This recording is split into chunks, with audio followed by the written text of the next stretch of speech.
What's going on, everyone? The Arid Lord is back. Welcome to another review vlog for The Walking Dead Season 10, the bonus episodes. This one is episode 18, entitled Find Me. Find Me. I don't know, that's not a reference from anything. All right, anyway. The description for this episode is Daryl and Carol find an old cabin that takes Daryl back to his years away from the group after Rick disappeared. He relives the painful memory of meeting a reticent survivor and the toxic events that amplified his relationship with Dog. So, this, yes, as the description, the wonderful AMC description gave us, this is, again, another one of these bottle episode, character confinement episodes. I guess Daryl was featured in both of them because he was in the one with Maggie last week, and now he's in this one with Carol. So this is interesting because it's touching more on that 5-6 years that, that time jump that we had. And there's other events that occurred. And one of those was a secret relationship that Daryl had. Now, it's not outright said that it's a sexual relationship, but I mean, there's enough hints. So there's one scene that's kind of like an homage back to season 5. I saw some people on Twitter making the comparison. So for this episode, Daryl and Carol are just kind of going out and scavenging. I mean, this is this is immediately following last week's episode. And when they find this cabin, Daryl is taken back into this flashback sequence where he's out in the woods looking for Rick. A freaking rainstorm ruins his map where he was trying to track Rick. It's funny, one person mentioned that, because if you guys recall, there was that episode with Michonne where she finds his Colt Python in the ground, somewhat near where he was rescued, where probably where Jadis took him onto the helicopter. I'm not sure when that scene happens, because people were like, how did Daryl do all this tracking of Rick but not find his gun? I'd say that the Michonne scene with Daryl probably happened before, and this is Daryl continuing to search, because they did say it was 1 year after the events. Now, I should also say something. One thing immediately that I was kind of like, that was a bit jarring with this episode was all the time jumping. So we go back the 5 years, then we fast forward like another year, and then there's like a couple months. So it's all these different interactions that Daryl is having with a girl that he meets at this cabin named Leah. Originally, she doesn't tell him her name, but this is actually, and it's funny because I had to kind of understand that this was the case. This is the origins of Dog, Daryl's dog, that's named Dog. And it's funny when Daryl asks why the dog is named that. She's like, well, you got a better name. So this dog belonged to Leah. So this is like Dog's, I guess you could say this is Dog's origin story, as well as a character development story, character focus story for Daryl. But the thing is, obviously Daryl and Leah don't just kick it off immediately.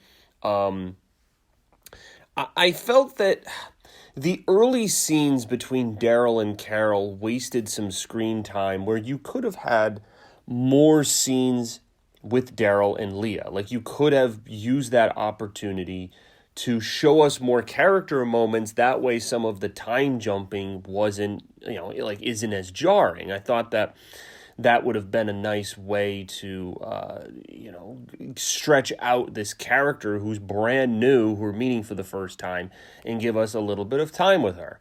But instead, they go the route of time jumping, which is, a few months and a few months. And again, Daryl, like, nothing's changing because this is after Rick disappears in the helicopter, but before the Whisperers.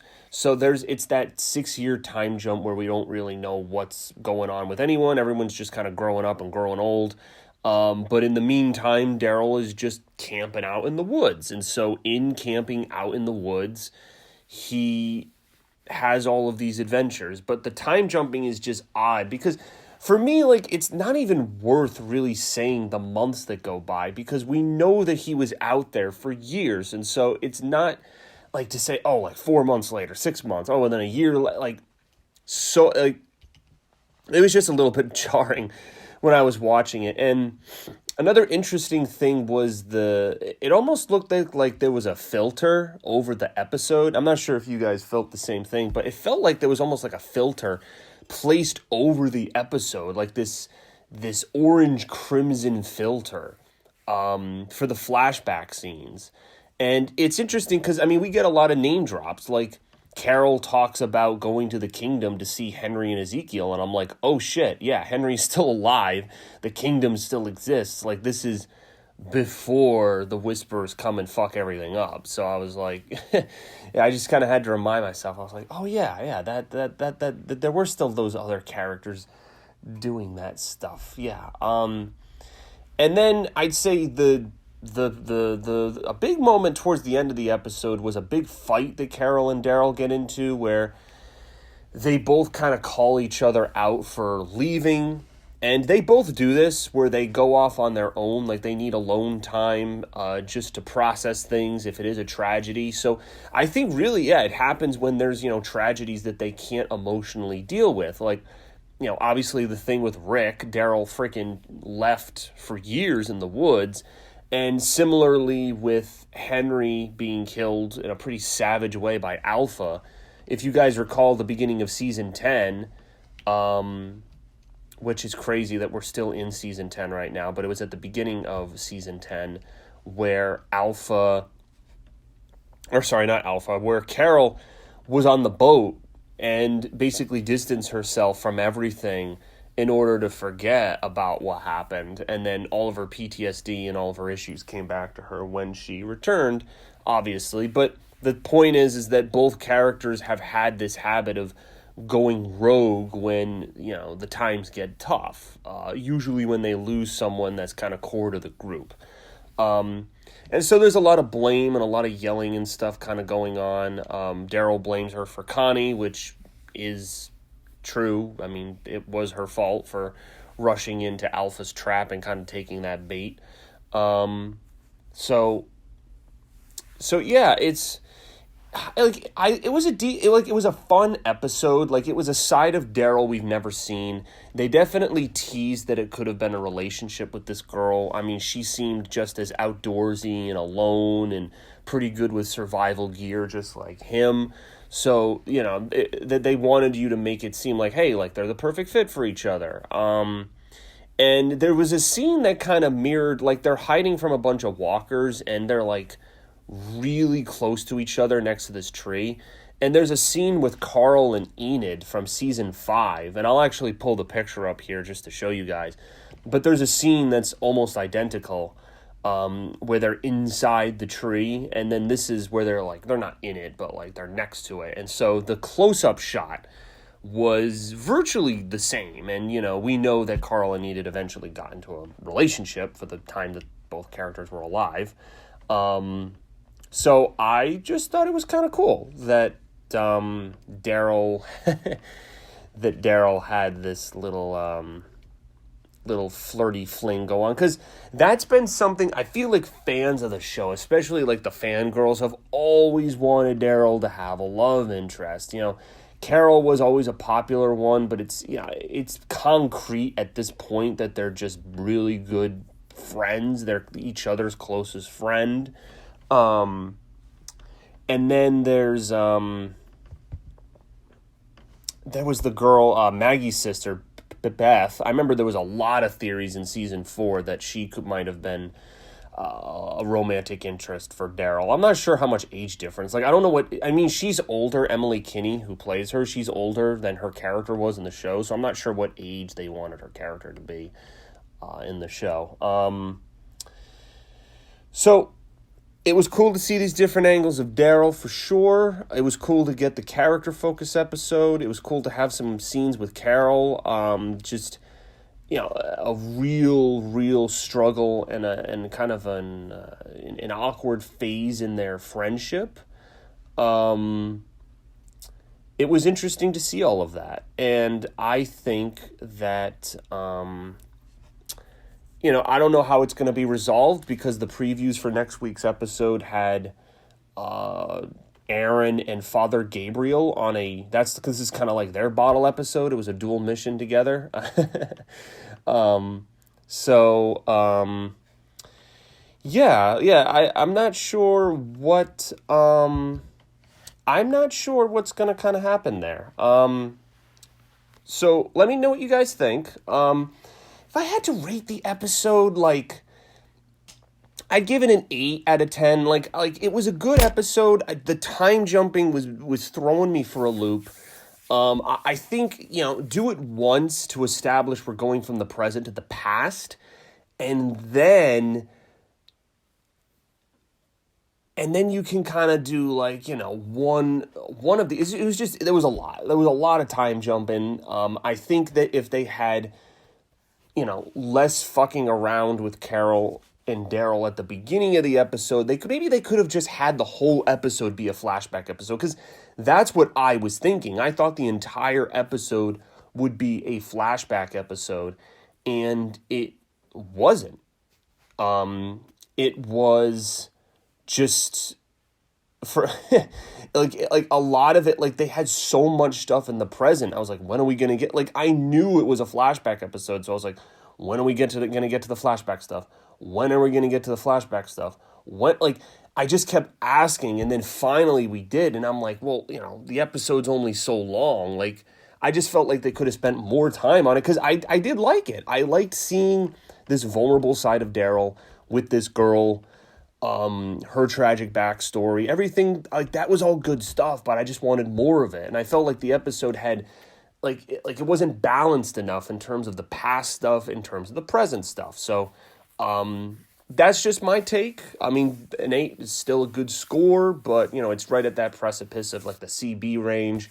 But again, solid episode, because people have said Daryl's character has gotten a lot better since Rick left, and that's probably because AMC almost, like, has pitted Daryl as, like, the main guy now that Rick's gone. And so, you want him to have more speaking roles, and his speaking roles and his leadership, he's been a much stronger character. I think he was kind of like a yes man to Rick, especially during that stretch of all-out war.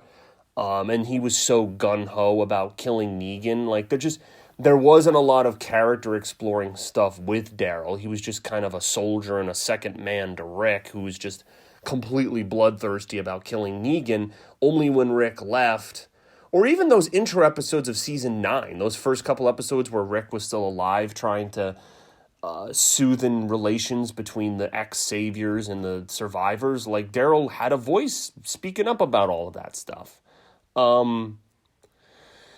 So that is my review for episode 18 of The Walking Dead Season 10, Find Me. So thank you guys, and I'm going to be trying to do more Walking Dead vlogs. I promised you that I would be doing a review episode every Sunday. No reaction videos for these bonus episodes.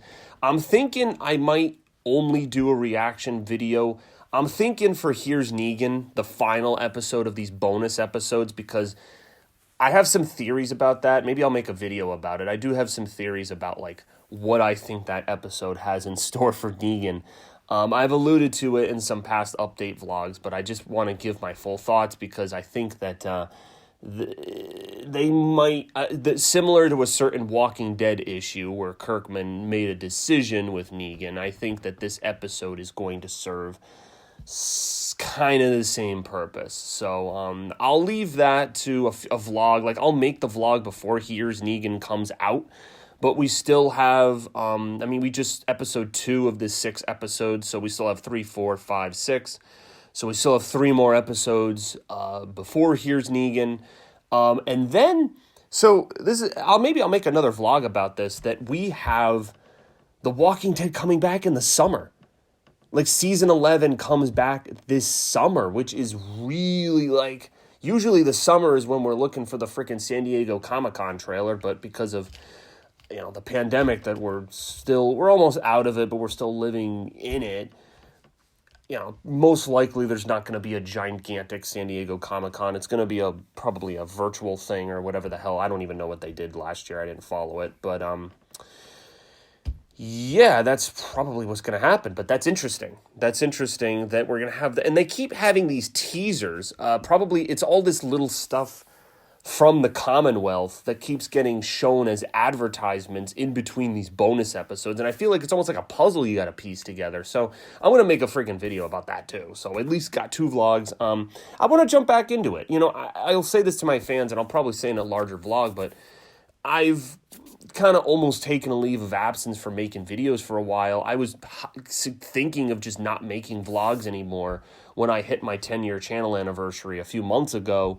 Just with everything going on in my life, the stresses of the pandemic and just changes I've had to make to my life since, I was really thinking of, maybe just stepping away from the channel and, not entirely, but just, for a good chunk. And, I do miss it. Like, it's something I've done for so long, and I don't want to not do it. And, I know that not a bazillion, people watch my content every day, but I still got a good number of dedicated fans. And there's also a really cool guy on Twitter named Jeffrey Cope, who runs a interactive Walking Dead Twitter account, who I'm good friends with, and we do collaboration vlogs. He's got a core following, and I'm looking forward to possibly making more vlogs with him in the future. We have something in the works. I don't know what it's going to be. So basically what I'm saying is, I want to get back into it. Again, maybe, when there was that giant stretch of time when The Walking Dead wasn't airing, because we had to wait all those months to just get the finale of season 10, and it was kind of a lackluster finale in my opinion. I was hoping for a fight scene between Beta and Negan and Daryl, but it was a really short, half-assed scene.